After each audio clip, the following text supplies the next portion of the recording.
Coucou! Alors on se retrouve aujourd'hui pour faire un petit dessert.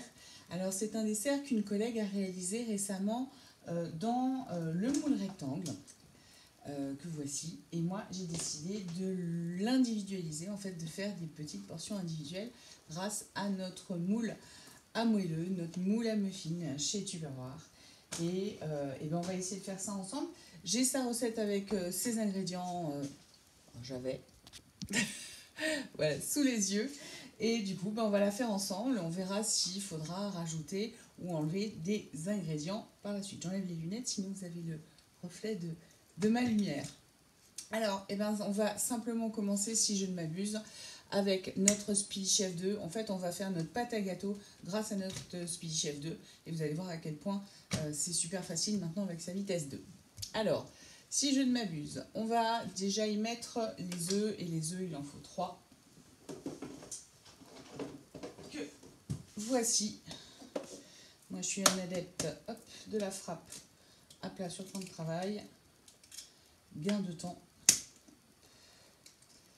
Pas trop fort, sinon il explose sur votre plan de travail. Il faut y aller en douceur, mais même là, parfois, ça spritz, comme on dit chez nous. Alors, voici pour les œufs. Ensuite, j'ai la recette qui a disparu et avec les doigts sales. On va y mettre évidemment le sucre. Alors, si je ne m'abuse, le sucre, c'est... Oh là là, c'est tout petit. 130 g de sucre. Et quand j'ai plus mes lunettes sur le nez, c'est mort. Donc, j'avais prévu les 130 g de sucre à l'avance. Et on va venir faire blanchir cette préparation. Donc faire blanchir, vous savez ce que ça veut dire. Ça veut dire effectivement donner une teinte blanche à nos œufs, mais également faire doubler de volume pour incorporer de l'air et du gonflant à nos gâteaux et à nos préparations. Allez, et on va faire ça en vitesse 1 sans aucun souci. Regardez bien la hauteur.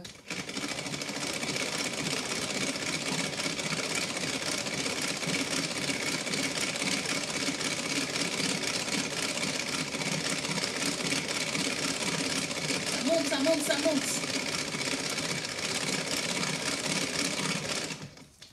En plus, on se fait un peu les bras.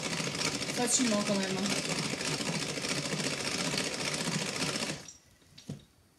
Et voilà. Ça a vraiment doublé de volume. C'est mousseux.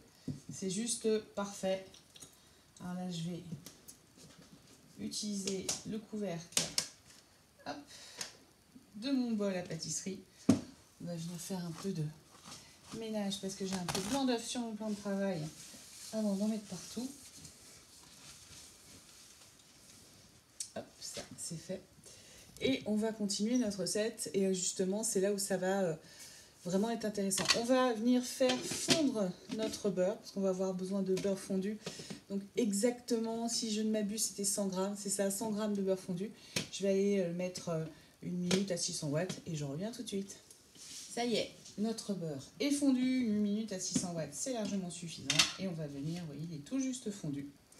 Et hop, on le rajoute directement dans notre préparation. On va venir rajouter également... Mes spatules ont disparu. Mais non, elles sont là.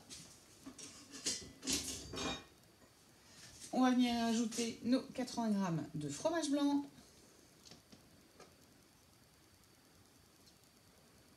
Et encore une fois, avec la spatule... rien ne reste. Et on va venir à nouveau mélanger tout ça dans notre Speedy. Et hop, c'est parti.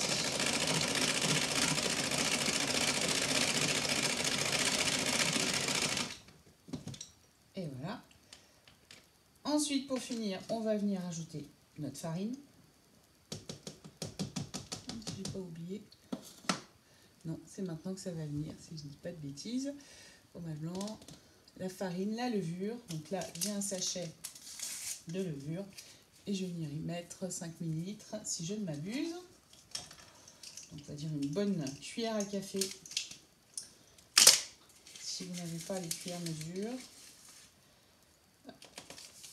Et alors, là, il préconise du zeste de citron vert. Je n'en avais pas. Et moi, personnellement, pour pas utiliser un fruit de manière incomplète, je vais juste rajouter, allez, je pense pareil, 5 ml de jus de citron vert, en l'occurrence, pour lui donner un petit peu de peps. Hop là. Et voilà. Et rebelote. Et c'est maintenant qu'on va voir que le Speedy Chef est en tout cas le Speedy Chef 2 est très important. C'est que maintenant on va pouvoir, vous allez voir qu'en vitesse 1, alors ça passe, mais au bout d'un moment donné, voilà, ça y est, ça devient dur. Et hop, on passe en vitesse 2. Et c'est reparti. Alors l'avantage également du Speedy Chef 2, c'est que si vous êtes gaucher, ça tourne dans les deux sens, ce qui n'était pas le cas sur le premier, où ceux qui tentaient l'expérience se retrouvaient avec le Speedy démonté en main. Donc c'était un peu dommage. Et là, voilà, notre pâte. Là, je vais tourner un petit peu pour que l'excédent de pâte sur les pales tombe dans mon pichet. Et on va juste faire un tour de bol avec notre spatule pour récupérer la farine qui serait collée sur les bords. Voilà, notre préparation de pâte à gâteau est déjà prête. Donc je vais venir la répartir dans mes moules. Et on se retrouve tout de suite après. Alors, bonne nouvelle, les quantités annoncées pour faire le gâteau dans le grand moule à rectangle nous permet de faire 2 moules, de remplir 2 moules à moelleux. Donc, évidemment, vous ne les remplissez pas. Hein, je vous rappelle qu'il y a de la levure déjà dans le gâteau. Et qu'en plus, on va encore les garnir avec des fraises et après avec un crumble. Donc, effectivement, il faut leur laisser de la place. Donc voilà, là j'aplatis simplement pour uniformiser. Gourmand jusqu'au bout, même cru, très bon. Ça permet de voir l'assaisonnement. Et puis à la petite touche de citron, je vous promets, elle fait du bien. Il y a un petit arrière-goût, un petit peps qui est super bon. Du coup, j'ai préparé entre 250 et 300 grammes de fraises que je vais venir simplement répartir dans chacune de mes alvéoles. Donc autant sur le gâteau rectangle, on aurait fait un peu attention de les répartir un peu joliment. Là, je vous avoue, je les ai coupées en petits dés. Certaines sont encore en gros bout, comme il va y avoir le crumble dessus. Mais on ne les voit pas de toute façon. Donc, faites-vous plaisir, vous pouvez les garnir généreusement en fonction de ce que vous avez à la maison. Donc, comme d'habitude, je ne vais pas vous garder pendant tout le garnissage. Je vous retrouve pour préparer le crumble. A tout de suite. Alors, j'avais oublié de préchauffer mon four, donc je viens de le mettre en route à 180 degrés. Je vous rappelle que j'ai également sorti ma grille du four, parce que pour les moules silicone, toujours sur une grille froide, comme les Ultra Pro, quand vous en avez 2 également, vous les superposez, encore une fois, pour avoir la même répartition de la chaleur entre chaque alvéole. Et là, c'est parti maintenant pour faire notre crumble. On va utiliser notre Extra Chef, enfin, notre Super Sonic Chopper Extra maintenant, donc la nouvelle évolution de notre Extra Chef qui est exactement au même tarif. Donc tout va bien, nous on a été très soulagés de cette information. Donc on va pouvoir bénéficier des évolutions au même prix. Alors, j'ai déjà mis ici, si je ne dis pas de bêtises, 80 grammes de farine, c'est ça. On va venir rajouter 80 grammes de beurre froid qui est au frigo, 65 grammes de sucre roux, et oui, je suis en train de lire la recette juste au-dessus, 15 grammes de sucre vanillé, 80 grammes de poudre d'amande et une grosse pincée de fleur de sel. Alors moi, j'ai pas de fleur de sel, par contre, du coup, j'ai pris du beurre de micelle à la place, que je vais chercher de ce pas, que j'ai déjà prédécoupé en petits morceaux, que je vais venir mettre directement dans mon Extra Chef avec les autres ingrédients. Donc, on a dit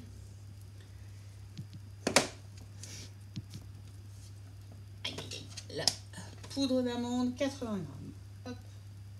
Et bien, on va faire en direct live. Hop. Si la balance, elle veut bien s'allumer, on va venir mettre 80 grammes de poudre d'amande.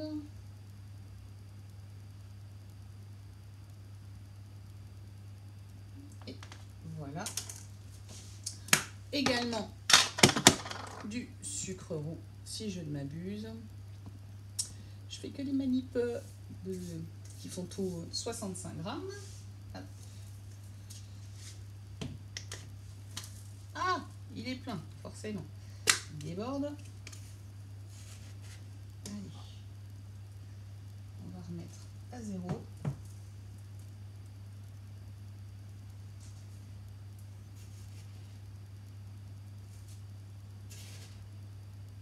En mettre partout parce que je suis quand même une grande spécialiste d'en mettre partout.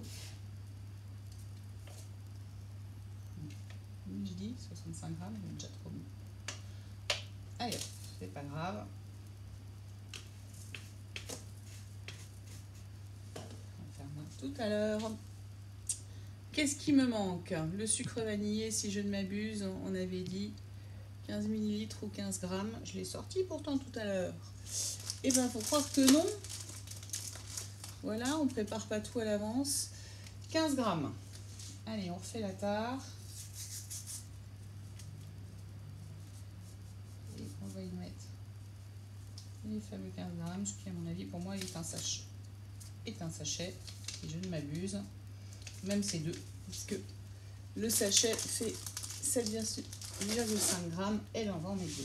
Alors, j'ai, moi, préparé mon sucre vanillé, mais il est encore trop frais. Il n'est pas assez fort en goût pour moi. Donc, c'est pour ça que j'ai utilisé ce matin les sachets. Allez, je vais essayer d'accélérer le mouvement. La farine, c'est fait. Le beurre, c'est fait. Le sucre rose, c'est fait. Le sucre vanillé, c'est fait. La poudre d'amande, la fleur de sel, c'est fait. Et ben, il ne manque plus que de l'huile de coude. Allez, on a juste... il y a du beurre qui s'est échappé. Vous auriez pu me le dire. Allez, le beurre est là et on y va.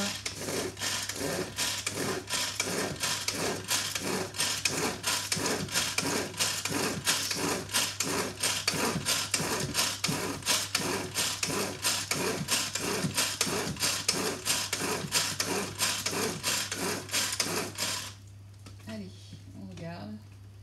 Tout a l'air pas mal. Tout a l'air bien mélangé. On va pouvoir venir répartir ça sur nos alvéoles. Dans nos moules à moelleux. Donc là, il suffit juste de prendre les mains. Alors moi, je vais les serrer un petit peu pour faire des gros morceaux, des petits et des gros morceaux dans mes doigts, pour histoire d'avoir un petit peu de croquant sous la dent quand on va les déguster. Et ça va partir. Alors sur la recette de base, c'est 35 minutes. Bon, c'est pour un gros gâteau. Alors je vais guetter. Je vais déjà mettre 25 minutes. On verra ce que ça donne vu que c'est des gâteaux individuels.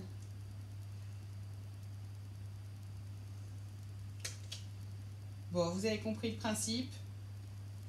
Je vous garde pas avec moi parce que sinon la vidéo va durer trop longtemps. J'ai déjà rempli un moule. Je vais remplir le deuxième. Je vais enfourner le tout et je vous retrouve à la sortie du four. À tout à l'heure.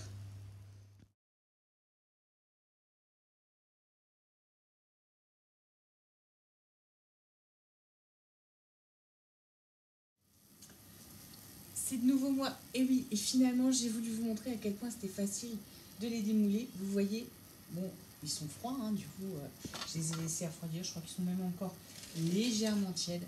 Mais je voulais vous montrer à quel point le démoulage des moules silicone chez Tupperware sont vraiment hyper faciles. Regardez ça.